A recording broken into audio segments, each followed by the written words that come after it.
ওম নমো ভগবতে বাসুদেবায়।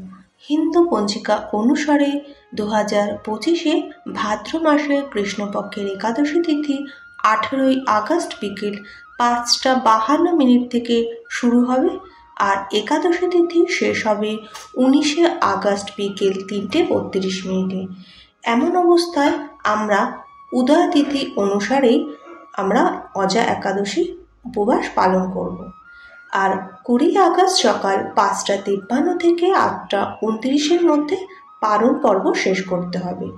হিন্দু ধর্মে অজা একাদশী উপবাসের একটি বিশেষ তাৎপর্য রয়েছে। এই দিন জগতের ত্রাণকর্তা ভগবান বিষ্ণুর পুজো করা হয়ে থাকে।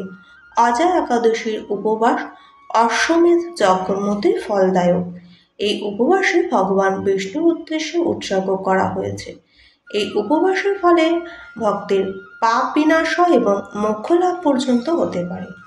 বলা হয়ে থাকে যে অজা একাদশীর দিনে ভগবান বিষ্ণুর পুজো করলে, দারিদ্র ও দুঃখী মানুষকে দান করলে তার জীবনে সুখ শান্তি সমৃদ্ধি পাওয়া যায়।